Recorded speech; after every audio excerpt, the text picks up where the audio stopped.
مومنو، میں تم کو ایسی تجارت بتاؤں جو تمہیں عذاب علیم سے نجات دے؟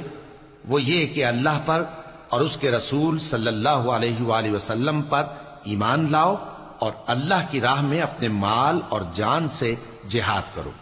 اگر سمجھو تو یہ تمہارے حق میں بہتر ہے۔ وہ تمہارے گناہ بخش دے گا اور تم کو جنت کے باغوں میں جن کے نیچے نہریں بہ رہی ہیں اور پاکیزہ مکانات میں جو ہمیشہ کی بہشت میں ہیں داخل کرے گا۔ یہی بڑی کامیابی ہے۔ اور ایک اور چیز جس کو تم بہت چاہتے ہو، یعنی تمہیں اللہ کی طرف سے غلبہ نصیب ہوگا اور فتح عنقریب ہوگی، اور مومنوں کو اس کی خوشخبری سنا دو۔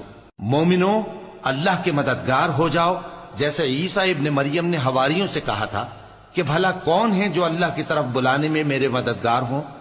حواریوں نے کہا کہ ہم اللہ کے مددگار ہیں۔ سو بنی اسرائیل میں سے ایک گروہ تو ایمان لے آیا،